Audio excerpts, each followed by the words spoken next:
Hello students, अस्सलाम वालेकुम। मैं हूं Adi Sagar, your physics teacher. Students, आज के लेक्चर में हम डिस्कस करेंगे class second year physics chapter 20। तो आज का जो स्टूडेंट्स मेरा टॉपिक है वो है R L series AC circuit. Students, इससे पहले हमने पढ़ा था एसी थ्रू अ रजिस्टर, जिस सर्किट के अंदर सिर्फ एक रजिस्टर था जो कि एसी वोल्टेज सोर्स के साथ कनेक्ट था। फिर इसके बाद स्टूडेंट्स हमने टॉपिक पढ़ा था एसी थ्रू अ इंडक्टर, जिसमें सिर्फ और सिर्फ इंडक्टर था और वो एसी वोल्टेज सोर्स के साथ कनेक्ट था। अब जो हमारे पास आज के जो टॉपिक है स्टूडेंट्स, इसमें रजिस्टर और inductor both are connected in series with the AC voltage source in a single circuit. ठीक हो गया। पहले सिंगल सिंगल थे, अब दोनों रजिस्टर भी इंडक्टर भी एक ही सर्किट में एसी वोल्टेज के साथ क्या है स्टूडेंट्स, कनेक्ट है। अब जो है स्टूडेंट्स मैं डायग्राम बनाता हूं रजिस्टर और इंडक्टर का कि एसी वोल्टेज सोर्स के साथ कैसे कनेक्ट करते हैं। फिर इसके बाद जो है स्टूडेंट्स इसकी एक्सप्लेनेशन दूंगा, एक्सप्लेन करूंगा इस डायग्राम को, और फिर इसके बाद डेरिवेशन करेंगे हम। फिर इसके बाद हम देखेंगे कि इसका वेव डायग्राम क्या है और इसका वेक्टर डायग्राम क्या है। क्लियर। अब जो है स्टूडेंट्स स्टार्ट करते हैं। अब यहां पर देखें स्टूडेंट्स, मैं डायग्राम बनाता हूं तो ये मेरे पास एक सिंबल है एसी वोल्टेज सोर्स का। अब इसके बाद मैंने क्या करना है, यहां पर एक रजिस्टर कनेक्ट कर दिया है और फिर यहां पर इंडक्टर कनेक्ट कर दिया है। यहां पर देख सकते हैं आप, तो ये मेरे पास क्या हो गया, इंडक्टर हो गया। इंडक्टर को एल से रिप्रेजेंट करते हैं, रजिस्टर को आर से रिप्रेजेंट करते हैं। और रजिस्टर की जो वोल्टेज ड्रॉप एक राज रजिस्टर होगी उसको हम वी आर से, और इसकी जो अपोजिशन है तो इसको हम यहाँ पर जो वोल्टेज ड्रॉप होगी हम उसको वी एल का नाम दे देते हैं, और इसकी जो अपोजिशन होती है वो एक्स एल होती है। ठीक हो गया। अब देखें स्टूडेंट्स, यहाँ पर मेरे पास क्या है, एक रजिस्टर है, एक इंडक्टर एल है, are connected in series with the AC voltage source. तो यहां पर एक्सप्लेनेशन में साथ साथ मैं लिखता जाता हूं, फिर इसके बाद आपको समझाता हूं कि ये वर्क कैसे कर रहा है यहां पर। अब देखें स्टूडेंट्स, यहां पर मैं लिखता हूं कि कंसीडर अ रजिस्टर और and inductor L R connected in series with AC voltage source। AC voltage source के साथ कैसे कनेक्ट है स्टूडेंट्स, सीरीज में। अब देखिए स्टूडेंट्स, आपने जब सिर्फ रजिस्टर का पढ़ा था तो रजिस्टर में आपने पढ़ा था कि current and voltage are in phase. तो यहां पर स्टूडेंट्स मैं देखिए पॉइंट्स की फॉर्म में लिखता हूं, in resistor current and voltage both are in phase. Both are in phase मतलब उनमें जो एंगल है वो 0 डिग्री का है, कोई फेज डिफरेंस नहीं है, सेम फेज है। इसी तरह स्टूडेंट्स आपने ये भी पढ़ा था कि एसी थ्रू द इंडक्टर में से करंट क्या करता है, लैग्स करता है वोल्टेज को, या वोल्टेज लीड करती है किसको, करंट को। अब यहां पर लिखता हूं, in inductor voltage leads the current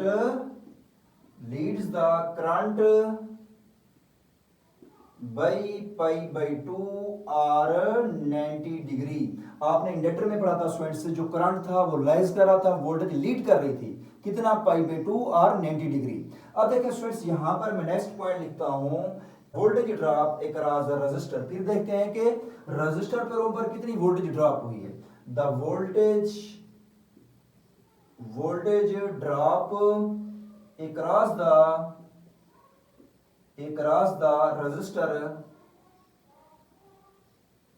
register. अब देखें स्टूडेंट्स, वोल्टेज आपने फाइंड आउट करनी हो तो ओम लॉ अप्लाई करते हैं। तो यहां पर अगर ओम लॉ अप्लाई करें, voltage drop across the resistor is equal to क्या होगा, आई आर के इक्वल होगा। अब इसी तरह स्टूडेंट्स नेक्स्ट पॉइंट में आप लिखेंगे कि आपके पास जो वोल्टेज इंडक्टर पे ड्रॉप होती है वो क्या होगी। Now the voltage drop across the inductor आपके पास इंडक्टर के अक्रॉस जो वोल्टेज ड्रॉप होगी VL is equal to inductor की जो अपोजिशन होती है वो XL होती है, जिसे हम इंडक्टिव रेडियस बोलते हैं। अब रजिस्टर केस में देखिए Ohm law V is equal to IR होता है रजिस्टर होगा। तो अगर आपके पास इंडक्टर होगा तो इंडक्टर की अपोजिशन XL। इसी तरह अगर स्टूडेंट्स कैपेसिटर होता तो हम XC लिखते हैं यहाँ पर R की जगह पर। देखिए यहाँ पर XL लिखा तो कैपेसिटर के केस में हम इसको XC कैपेसिटिव रिएक्टेंस पे लिखेंगे। क्लियर? तो यहाँ पर हमारे पास क्योंकि इंडक्टर है तो XL लिख दूंगा यहाँ पर। अब देखिए स्टूडेंट्स अगर हम यहाँ पर देखिए कि करंट और वोल्टेज रजिस्टर में इन फेज है, जैसा कि यहाँ पर लिखा हुआ भी है, तो आपके पास जो डायग्राम बनेगा वो कैसे बनेगा? आप देखें students current and voltage are in phase, तो आपके पास voltage drop across the resistor यहां पर आ जाएगा, और जो voltage drop across the inductor है, क्योंकि इंडक्टर के केस में वोल्टेज लीड करती है।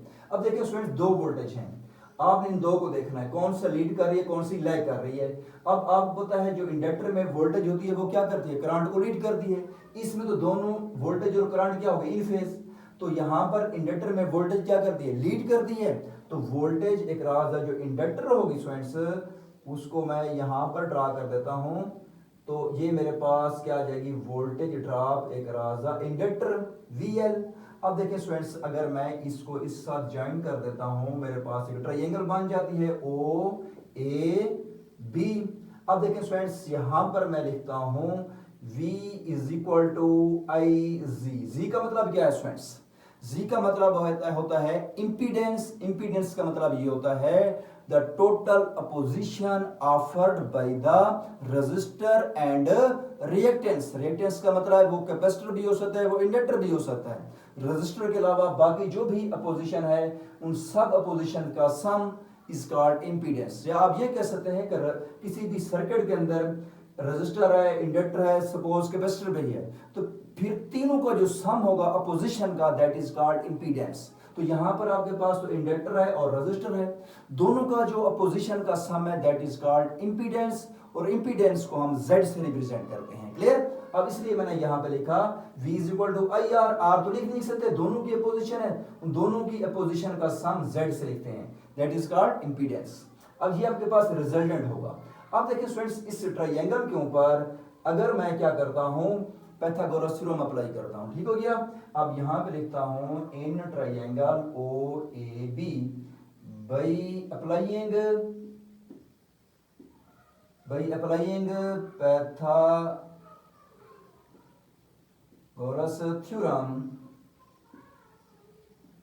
तो आपके पास स्टूडेंट्स क्या होगा? यहां पर अगर पाइथागोरस थ्योरम अप्लाई करते हैं तो क्या होता है? हाइपोटेन्यूज का square is equal to base का स्क्वायर प्लस परपेंडिकुलर का स्क्वायर। VL है यहां पर, इसका स्क्वायर आ जाएगा, ऐसे ही होगा ना। अब देखिए स्टूडेंट्स इसके बाद हम क्या करते हैं? इसके बाद स्टूडेंट्स ये करते हैं, क्योंकि स्क्वायर कैंसिल करना है तो हम क्या करेंगे? Taking root on both sides.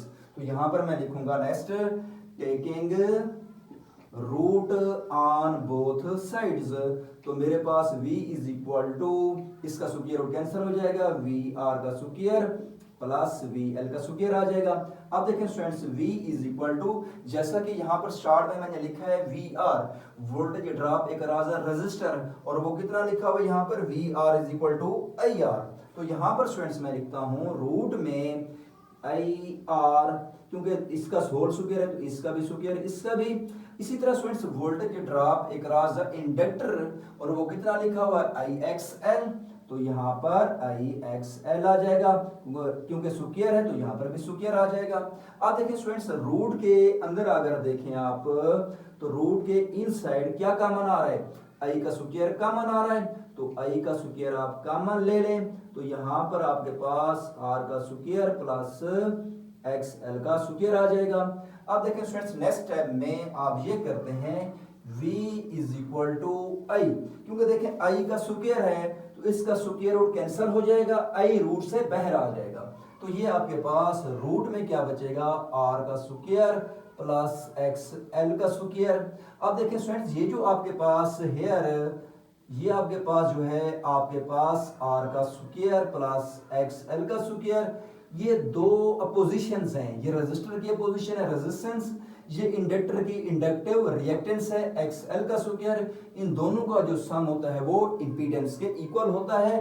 तो इसको मैं एज अ जेड भी लिख सकता हूँ। अब देखें स्टूडेंट्स वी ओवर ये आई इस साइड पर आकर डिवाइड हो जाएगा, तो आप चेक कर सकते हैं स्टूडेंट्स आर का स्क्वायर प्लस एक्सएल का स्क्वायर हो जाएगा। ऐसे ही है ना, देखें ये आई मल्टीपल हो रहा है, यहाँ पर जाकर डिवाइड। अगर देखें स्टूडेंट्स ओम लॉ अप्लाई करें, जैसा कि टोटल ओम लॉ मैंने टोटल अपोजिशन के लिए z लिखा था, v over i is equal to z हो जाएगा। तो ये आपके पास क्या आ रहा है, z is equal to root r का स्क्वायर प्लस xl का स्क्वायर। तो ये स्टूडेंट्स हमारे पास क्या आ गई है, इंपीडेंस आ गई है, टोटल इंपीडेंस आ गई इस पूरे सर्किट डायग्राम की। क्लियर। और इस फार्मूले में अगर देखें स्टूडेंट्स, तो इस फार्मूले में आप देख सकते हैं कि जो इंपीडेंस है that depend upon the resistance, और इसके अलावा जो है रेजिस्टेंस के अलावा किस पे डिपेंड करती है, क्योंकि एक्सएल क्या होता है आपके पास 2 पाई एफ एल। अब यहां पर लिख सकते हैं इंपीडेंस डिपेंड्स अपॉन आर मतलब रजिस्टर पर, इसके बाद फ्रीक्वेंसी एफ के ऊपर, एंड इसके बाद एल जो है इंडक्टर जो है उस पर डिपेंड करता है। ठीक हो गया। तो ये इंपीडेंस इन 3 फैक्टर्स पे डिपेंड कर रही है। क्लियर। अब देखिए स्टूडेंट्स, यहां पर आपने क्या किया, देखिए इस ट्रायंगल के ऊपर आपने क्या किया, पाइथागोरस थ्योरम अप्लाई किया। तो यहां पर आप एंगल को भी आप लिख दें, फाई एंगल लिख दें। तो ये आपके पास क्या थी स्टूडेंट्स, ट्रायंगल। इस ट्रायंगल के ऊपर हमने पाइथागोरस थ्योरम अप्लाई किया, तो टोटल अपोजिशन इंपीडेंस हमने फाइंड आउट कर ली किसकी, R L series AC circuit की। क्लियर हो गया। ओके स्टूडेंट्स, अल्लाह हाफिज।